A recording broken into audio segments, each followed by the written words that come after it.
Thank you very much. I am Harut Harutsunyan from Yerevan, Armenia.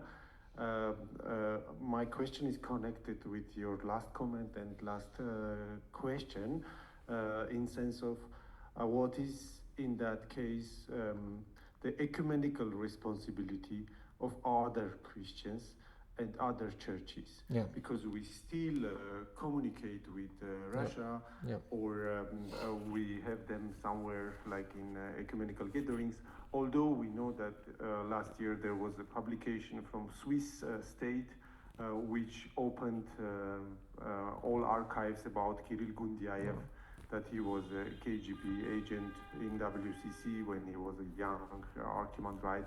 We know everything, but why we don't do any pressure, or how should we do the pressure in order to change the status quo? Yes, I believe I at least observe nowadays a wrong dilemma which is posed by some leaders of the ecumenical movement, including in the World Council of Churches. They say, look, you want us to expel the Russian church from the WCC, but we want to keep channels of communication, we want to keep them in dialogue. So the wrong dilemma is the following: either to cut relations with the Russian church altogether, or to treat them as nothing has happened, or to treat them, and I sometimes say that the WCC treats the Russian church with the red carpet in the same way as Trump treated Putin in Alaska. It's not those are not the two only options for the WCC and other ecumenical partners of the Russian Orthodox Church. It's not that you need to stop talking to them, or alternatively you just treat them as super partners, as nothing has happened.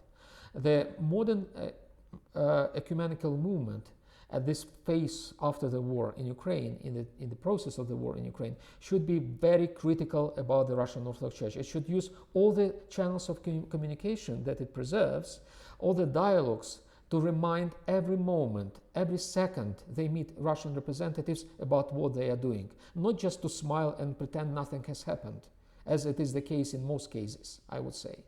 So the ecumenical movement should not abstain from the Orthodox Mass sometimes, because we actually, the perception during the Cold War, the perception within the ecumenical circles about the Orthodox participation was like that.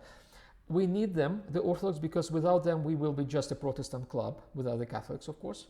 But they are such a mess, we don't understand them, and we don't want to get into their own mess. We just receive them as they are. We respect whatever they do, even if they do nasty things. We just keep blind eye on everything nasty that they do. And I think this attitude has failed as well, has led us to fiasco.